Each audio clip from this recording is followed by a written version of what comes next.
Residents in several Johannesburg neighbourhoods have been without water for days. This as Johannesburg Water has been busy with emergency maintenance plan on its infrastructure. The interruption was needed to repair a 375 milliliter steel pipe which requires a complete shutdown. Joining us now is Prof Mike Muller, who's the former Water and Sanitation DG. Thank you so much for your time, Prof, for joining us this afternoon. Maybe perhaps let's talk about some of what you would deem to be systemic issues, not only in Johannesburg's water systems, but throughout the country, that we are faced with some of these shortages that we are seeing more often than not. Yeah, good afternoon to you, Katlego, and your viewers. I think the Joburg situation is kind of illustrating a much bigger problem. You mentioned one a small repair which influenced a couple of suburbs, but we know a large part of Sandton in Johannesburg was cut off for about 3 days while they were trying to repair a leaking valve. And today, I know that there's a protest happening in Joburg East, near Eastgate, where the suburbs of Bez Valley and Kensington and extending into Bertram's and round Ellis Park have been without water regularly for the last 3 or 4 days. And I think we are now beginning to see something of a general failure. On the one hand, Joburg Water tells people when it's going to do routine repairs, and we welcome that. That's how they should work. If they need to do something that's going to involve cutting off the water, they must tell people and everyone can be ready for it. But we're seeing more and more of these unpredicted and unpredictable interruptions, which are really beginning to upset people because they can't prepare for them. They're not warned and they're just not ready. So I do think we're having a problem in Johannesburg, but I know it's affecting other cities, and we shouldn't even talk about the rural areas where the situation's even worse. Prof, I mean, you make mention of a general failure. What are we looking at here? Are these issues around aging infrastructure, mismanagement, funding shortages? What would you say really is at the heart of these failures? Well, it's a combination of things. And you mentioned aging infrastructure. One of the problems we have in Joburg is we have quite old infrastructure, which has been sort of keeping going more or less. But now, because we've been having to have interruptions because there's not enough water to supply everybody all the time with all that they want, what we're seeing is the city is beginning to impose sort of evening interruptions, cut-offs.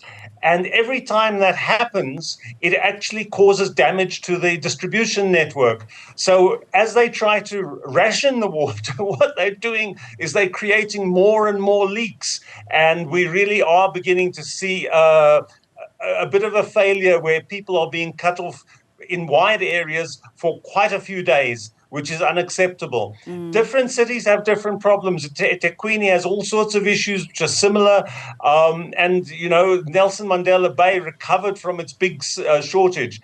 But up here in Gauteng, our problem is that the Lesotho Highlands Water Project Phase 2 is delayed, which means there's not enough water for everybody.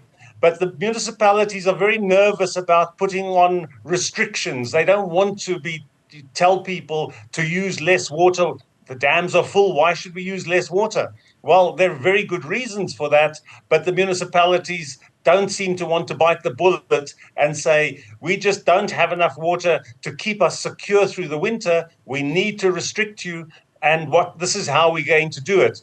Instead, they do this shutting off of an area for one evening or one day and cause a lot more damage than actually they need to. I mean, Prof, you speak about the Lesotho Highlands project and the delays that we've seen there. Would you say that these water shortages reflect just a broader challenge in our country's management as well as just the security of where we are seeing our water going? We do, and I think eThekwini is another good example of this. We know where the water needs to come from. So in eThekwini, there's a couple of dams which were supposed to be built about 5 years ago. In the same way, the Lesotho Highlands Water Project Phase 2 was supposed to be completed already. Those things are delayed for years and years and years. And then when we have shortages like now, people say, oh, we must finish that project. The trouble is that project's going to take 2 or 3 years to finish. So we won't have the extra water when we need it. And people don't understand this, because if you go down to the Vaal Dam today, you'll see this. It's absolutely full. It's still over 100%. And people don't understand why, if the dam is at 100%, they have to save water. And the answer is it's going to be dry now for 6 months. We're not going to get any rain. And we've got to make sure that there's enough water in the dam to get us through the winter. And maybe next year we'll have a drought. So we better keep some in the dams in case there's a drought. And I don't think people like to think that far ahead. So the politicians don't think about it because they don't want to tell people about restrictions or about why they delayed what they should have done. And people look at those full dams and they say, oh, there's no water shortage. We'll just use as much as we like. And if that goes on, we're going to see more and more areas, and not just in Johannesburg, the other areas of Gauteng, and not just eThekwini, but areas around the central KZN. We'll see more and more of this kind of restriction, and it does damage our water networks. And every time we damage the network, we lose more water and cause more problems. So we're in a bit of a difficult situation, and it's good we think of that now when the dams are full at the beginning of winter, because in 6 months' time, when those dams have got a bit more empty and it gets hot, we're going to be asked and told to restrict our water supply if we don't want to have really serious shortages in the coming season. So, Prof, how should South Africa improve its water governance? Well, the water governance is in place. What we need to do is perhaps less talking and more action. And, at the Department of Water and Sanitation, there was 4 or 5 years of absolute paralysis, and we're still catching up with it.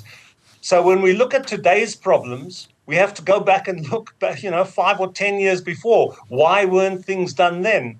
Very much like electricity. We knew in 2005 that there was going to be shortages of electricity. We had the first kind of cutoffs and load shedding back just after 2010.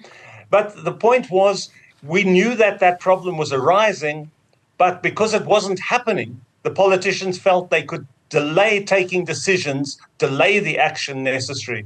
So we really need to start taking a long-term view of what's necessary, do the right thing at the right time. And one way to do that is to reduce the political control over the service providers. Let them do their jobs. Let them decide when things need to be done.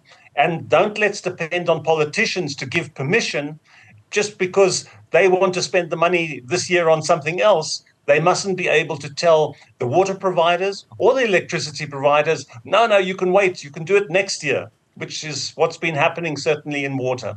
All right, Prof. Mike Muller, thank you so much for your time. That's the former Water and Sanitation DG. Thank you for joining us this afternoon with regards to the maintenance that's been happening in the Johannesburg area when it comes to water and the shortages that are experienced by some residents.